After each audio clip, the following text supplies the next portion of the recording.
अस्सलाम वालेकुम स्टूडेंट्स। आज हमने अपना चैप्टर नंबर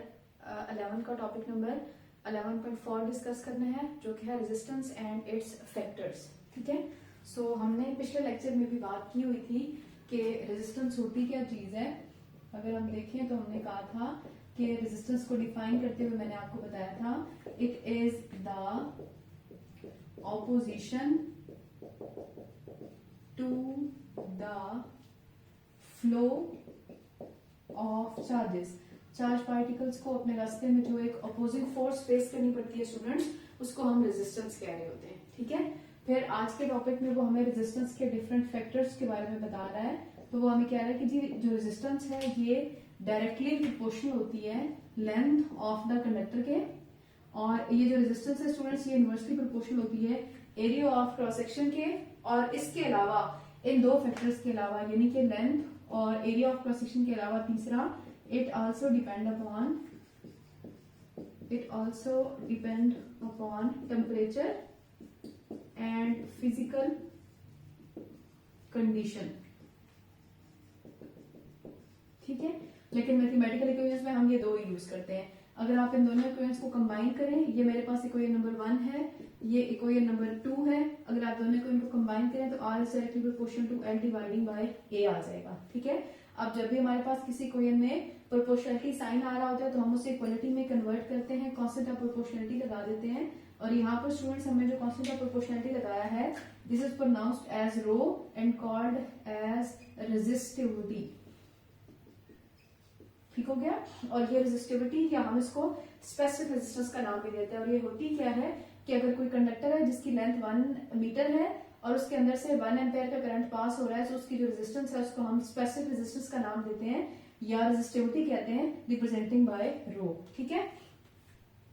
अब वो हमें बता रहे हैं कि जी ये तो दो बातें हैं, ठीक हो गई कि रेजिस्टेंस का टेम्परेचर के साथ भी रिलेशनशिप है और क्रॉस सेक्शनल एरिया के साथ भी रिलेशनशिप है। रेजिस्टेंस का स्टूडेंट्स टेम्परेचर के साथ जो रिलेशनशिप है वो सम टाइम रेजिस्टेंस का टेम्परेचर के साथ डायरेक्ट रिलेशनशिप होता है, और सम टाइम स्टूडेंट्स रेजिस्टेंस का टेम्परेचर के साथ इनवर्स रिलेशनशिप होता है। सम टाइम से मेरी क्या मुराद है कि अगर आप मेटल्स के केस में देखें ना, तो इन केस ऑफ मेटल्स में रेजिस्टेंस का टेम्परेचर के साथ डायरेक्ट रिलेशनशिप होता है, यानी कि टेम्परेचर बढ़ाते हैं तो रेजिस्टेंस बढ़ती चली जाती है। और अगर आप देखें in case of non metals, तो नॉन मेटल्स के केस में स्टूडेंट्स रेजिस्टेंस का टेम्परेचर के साथ इनवर्स रिलेशनशिप होता है। अगर टेम्परेचर बढ़ता है तो रेजिस्टेंस कम होती है, और टेम्परेचर कम होता है तो फिर रेजिस्टेंस जो है वो बढ़ती चली जाती है। ठीक है, और फिर इन्हीं इक्वेशंस के साथ आपकी बुक में जहां पर ये टॉपिक स्टार्ट हो रहा था ना, वहां पर इक्वेशन लिखी हुई है RT is equals to R naught 1 plus alpha T होता है, और फिर हम इसको यूं भी लिख सकते हैं RT is equals to R naught 1 plus alpha T minus T naught. हमारे पास ये इक्वेशन भी आपकी बुक में लिखी हुई होती है। ठीक है, अब ये इक्वेशन क्या है कि ये आपको एक पूरी डेरिवेशन है, आपकी बुक में जस्ट इतना ही लिखा हुआ है, तो मैं आपको इस तरह इतना एक्सप्लेन कर देती हूँ। अगर किसी को इसकी पूरी डेरिवेशन चाहिए तो आप मुझे बताइएगा, मैं आपको सॉल्व करके डेरिवेशन भी प्रोवाइड कर दूंगी। वैसे ये है क्या कि वो हमसे कहता है कि for example we have a conductor ये, और ये जो कंडक्टर है इसका इनिशियल टेम्परेचर T नॉट है और इसकी जो इनिशियल रेजिस्टेंस है वो R नॉट है। ठीक है, कुछ देर के बाद आप इसकी टेम्परेचर को T नॉट से बढ़ाकर T सेल्सियस कर देते हैं, और इसकी रेजिस्टेंस जो है वो R नॉट से बढ़कर R ओम्स हो जाती है, R ओम्स हो जाती है। तो जब आप इन दोनों केसेस में कि जब आपने टेम्परेचर को T नॉट से T पर लेकर गए और रेजिस्टेंस को R नॉट से R पर लेकर गए, तो इनके दरमियान में जो रिलेशनशिप बनता है उस रिलेशनशिप को हम इस इक्वेशन की फॉर्म में लिखते हैं RT is equal to R naught 1 plus alpha T। ये जो अल्फा है ये टेम्परेचर कोफिशिएंट कहलाता होता है। ठीक है, ये तो हमने बात की है कि रेजिस्टेंस के केसेस कौन से होते हैं। अब वो आपको 3 डिफरेंट कंडीशंस बता रहा है कि फॉर एग्जांपल हमारे पास एक वायर है। ठीक है, ये केस नंबर 1 वो आपकी बुक में आपको ये एक्सप्लेन कर रहा है कि जी आपके पास एक कंडक्टिंग वायर है स्टूडेंट्स, और इस कंडक्टिंग वायर की जो लेंथ है वो L है, और इसका जो क्रॉस सेक्शनल एरिया है स्टूडेंट्स वो A है। तो आप क्या लिखेंगे, resistance R equals to rho L dividing by A लिख देंगे। ठीक है, अच्छा अब वो केस नंबर 2 में हमसे क्या कह रहा है कि अब आप क्या करें कि ये जो वायर है ना इसकी लेंथ को बढ़ा दें, इसकी लेंथ को हम L को 2 टाइम्स बढ़ा दें, और इसका जो क्रॉस सेक्शनल एरिया है वो A ही रहेगा। तो अब इसकी रेजिस्टेंस क्या हो जाएगी, रो 2L डिवाइडिंग बाय A, तो हमारे पास जो रेजिस्टेंस है देखिए रो एल बाय ए, ये तो R1 हो जाएगी ना, तो 2 टाइम्स ऑफ R1 हो जाएगी आपकी जो रेजिस्टेंस है। केस नंबर 3 एक्सप्लेन किया हुआ ये किया हुआ है कि जो हमारा कंडक्टिंग वायर है ना उसकी लेंथ तो सेम रहेगी, लेकिन अब आप क्या करेंगे कि उसका जो क्रॉस सेक्शनल एरिया है ना स्टूडेंट्स उसको बढ़ा के 2a कर देंगे, तो जो रेजिस्टेंस बनेगी rho L dividing by 2a हो जाएगा। तो हमारे पास जो रेजिस्टेंस की वैल्यू आ जाएगी R एल ए, ये R डिवाइडिंग बाय 2 आ जाएगी, यानी कि जब आप क्रॉस सेक्शनल एरिया बढ़ाएंगे स्टूडेंट्स तो जो हमें इस केस में रेजिस्टेंस मिलेगी वो पहले के मुकाबले में उसकी वैल्यू हाफ होकर मिलेगी। ठीक है, तो ये बहुत सिंपल सा टॉपिक था जिसमें उसने आपको बताया कि रेजिस्टेंस जो है वो इन फैक्टर्स पे डिपेंड कर रही होती है, और इन्हीं फैक्टर्स को उसने थोड़ा सा एलेबोरेट करने के लिए, एक्सप्लेन करने के लिए आपको डायग्राम के थ्रू एक्सप्लेन किया कि अगर आप लेंथ को बढ़ाते हैं तो फिर रेजिस्टेंस पर क्या फर्क पड़ता है, और अगर आप क्रॉस सेक्शन एरिया को बढ़ाते हैं तो फिर हमारे पास रेजिस्टेंस पे फर्क क्या पड़ता है। ठीक है, फिर वो हमें इस टॉपिक में एक और टर्म के बारे में बता रहा है, वो जो हमने रेजिस्टिविटी या स्पेसिफिक रेजिस्टेंस कहा है ना, अगर आप रेजिस्टिविटी या स्पेसिफिक रेजिस्टेंस का रेसिप्रोकल ले लें तो जो हमारे पास टर्म बनती है students that is called conductivity. Conductivity को हम सिग्मा से रिप्रेजेंट करते हैं और सिग्मा जो है वो 1/रो के बराबर होता है, यानी कि जब हम inverse of resistivity is called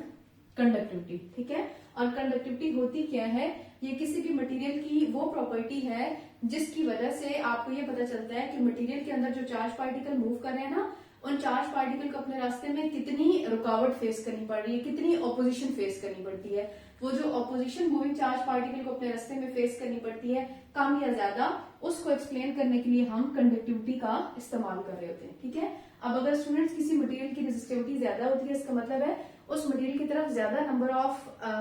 जो चार्ज पार्टिकल्स हैं वो अट्रैक्टेड होते हैं, लेकिन जब ज्यादा number of charge particles attracted होते हैं तो उन चार्ज पार्टिकल को अपने रास्ते में उतनी ही ज्यादा ऑपोजिशन भी फेस करनी पड़ती है। ठीक है, फिर उसने आपको बताया कि आपकी बुक में वो फैक्टर्स बता रहा है कि अगर हम रेजिस्टिविटी को देखें ना तो ये जो रेजिस्टिविटी है इट डज नॉट डिपेंड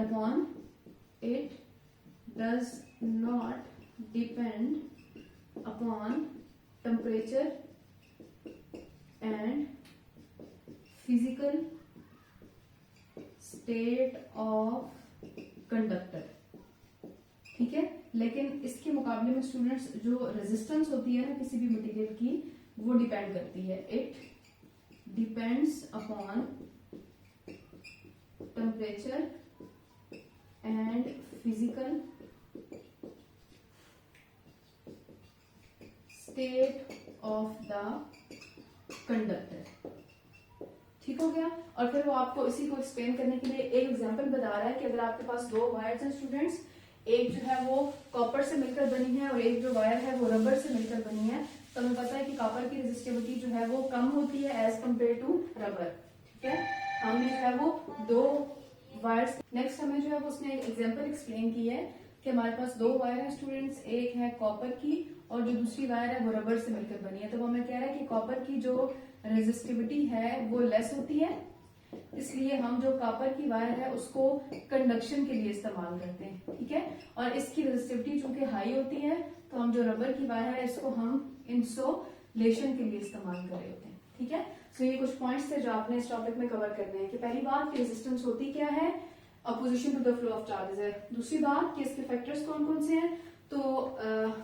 जो ज्यादा यूज होने वाले फैक्टर्स है वो लेंथ और क्रॉस सेक्शनल एरिया है। तीसरी बात कि रेजिस्टेंस का टेम्परेचर के साथ सम टाइम डायरेक्ट और सम टाइम इनवर्स रिलेशनशिप होता है, मेटल्स में डायरेक्ट होता है और नॉन मेटल्स में इनवर्स रिलेशनशिप होता है। ठीक है, फिर आपकी बुक में उसने इन्हीं फैक्टर्स को आपको एक्सप्लेन करके बताया है मैथमेटिकल इक्वेशन करके। फिर आपको कहा गया कि जी रेजिस्टिविटी से मिलती जुलती एक और टर्म है जिसे हम कंडक्टिविटी कहते हैं, और कंडक्टिविटी जो है वो रेसिप्रोकल ऑफ रेजिस्टिविटी के इक्वल होता है। ठीक है, फिर आपको बता रहा है कि रेजिस्टिविटी और रेजिस्टेंस में अगर आपने डिफरेंशिएट करना है ना तो आप इन पॉइंट्स को यूज करके डिफरेंशिएट कर सकते हैं। दोनों की डेफिनेशन लिख लें, दोनों का ये वाला पॉइंट लिख लें, दोनों की फॉर्मूला मेंशन कर लें और दोनों के यूनिट्स अगर आप मेंशन कर लेंगे, रेजिस्टिविटी का जो यूनिट है वो ओहम्स मीटर होता है। ठीक है, दोनों के अगर आप यूनिट्स मेंशन कर लें तो आपका ये डिफरेंस का क्वेश्चन कंप्लीट हो जाएगा। और फिर वो आपको दो वायर्स में कंपैरिजन बता रहा है कि जिसकी रेजिस्टिविटी कम होगी उस वायर को हम कंडक्शन के लिए इस्तेमाल करेंगे और जिस वायर की रेजिस्टिविटी ज्यादा होगी स्टूडेंट्स उस वायर को हम इंसुलेशन पर्पस के लिए इस्तेमाल कर सकते हैं।